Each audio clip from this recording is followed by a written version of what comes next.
La larga lista de los términos sinónimos confraternitas, sodalitas, confraternitas, sodalites, confraternitas laecorum, congregatio, pia unión, societas, cetus, consociatio, convivium, resulta siempre el sentido de comunión o asociación fraterna solidaria de laicos. Bueno, un poco rápido esta parte que ya la hemos tratado. Uno de los grandes expertos, como Sánchez Herrero, las define como asociaciones de fieles cristianos laicos, hombres y mujeres, clérigos o laicos solos y clérigos solos que se han unido para fines diversos. El nuevo Código de Derecho Canónico las incluye en el campo de las asociaciones.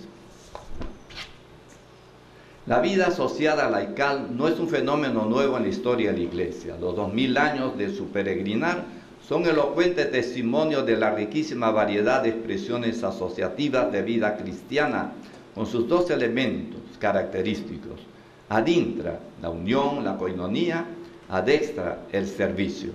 Podemos constatar que la vida de los primeros cristianos está muy presente en todo tipo de grupos, órdenes y congregaciones religiosas, así como laicos o seglares. Hacia el año 300 se nombra a los fosores, grupo responsabilizado de enterrar a los muertos en catacumbas u otros lugares. El Código de Teodosio habla de otro grupo, los parabolani, cuya función era atender a los enfermos y ancianos. En la Europa oriental, hacia el siglo IV, se habla de los filipones o comaperos, grupos de cristianos celosos que llevaban una vida ascética sin salir del mundo. De igual modo se menciona a los spudei o apotácticos devotos, exigentes, preocupados por la caridad, aunque con cierta tendencia maniquea. Desde la Edad Media fueron formándose cofradías para encontrar aquí en la tierra ayuda solidaria y tras la muerte también auxilio fraterno.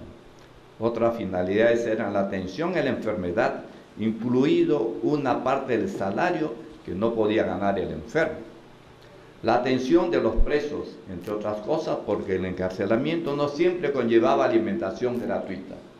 La organización y el coste del funeral y enterramiento de los cofrades o de los pobres que no tuvieran dónde caerse muertos. El historiador del Perú y de su iglesia, el padre Rubén Vargas Ugarte, señalará con acierto cómo los llamados gremios medievales evolucionaron con el tiempo, se multiplicaron, dando origen a las cofradías y hermandades, cuyos asociados se vinculaban no solo con fines de devoción, que también se proponían ayudarse mutuamente y aún mirar por los intereses de la clase u oficio que pertenecían. El individuo se encuentra inserto dentro de una pluralidad de células diversas, de pequeños grupos o asociaciones como son la familia, los señoríos, la comunidad de habitantes del lugar, los grupos profesionales, las parroquias y las cofradías. La vitalidad del movimiento asociativo medieval campea por doquier.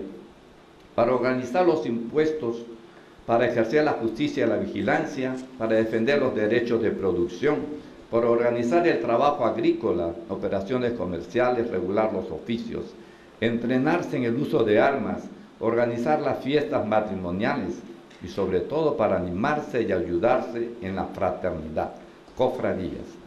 A la par, el movimiento de la devotio moderna de los siglos XIV y XV pondrá el acento en acompañar al Cristo doloroso, abandonado de sus amigos, y brotarán numerosas asociaciones dedicadas a contemplar la pasión y muerte de Cristo, especialmente dedicadas a la cruz y sangre derramada. Podemos catalogar hasta 10 grupos según sus fines: piadosos, económicos, caridad, sociales, penitencia, paz, fe, gremiales o profesionales, según las personas, grupo social, oficio, clericales, civiles mixtas, condición social, en América, blancos, indios, negros y mixtos. Vega, desmarcándose del anterior talante teológico espiritual, rescata su aspecto económico y le da un objetivo institucional de seguro y crédito, instrumento de poder político del que se sirvieron las élites indígenas y españoles en busca de poder, medio efectivo de relaciones con la divinidad y con los demás miembros de la cofradía y la sociedad. Propone una clasificación más pragmática por el lugar donde estuvieron fundadas, rurales o urbanas.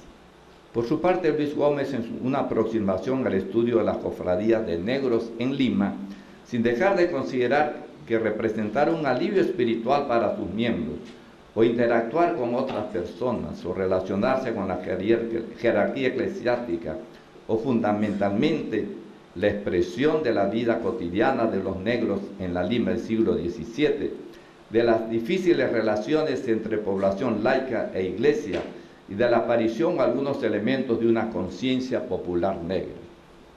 En la Edad Moderna, con la Reforma Católica, se da un auge y renovación de las cofradías. Destacan las dedicadas a la Cruz, Semana Santa, como indica J. Sánchez Herrero en Origen y Evolución de las Hermandades y Cofradías.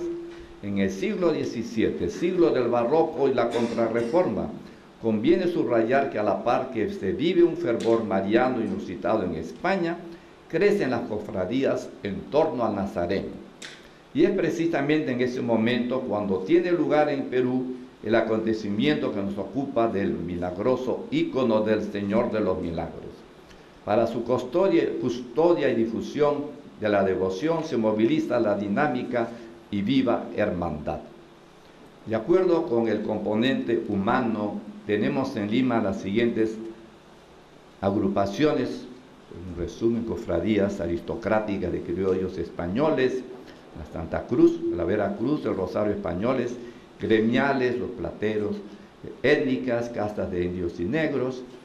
En el siglo XVI los indios y negros fundaron en Lima 16 cofradías. Garland Ponce rescata un documento de gran interés para distinguir entre cofradías y hermandades. Parece ser que éstas no se responsabilizaban en salir en las procesiones. Segundo, el mundo afroperuano, Pachacamac y Pachacamilla. Por una carta de Santo Toribio al rey Felipe II desde Lima, 13 de mayo de 1593, conocemos la mucha necesidad que hay en esta iglesia catedral de añadir 2 curas de negros y mulatos para que les administren los sacramentos y los catequicen muy a menudo.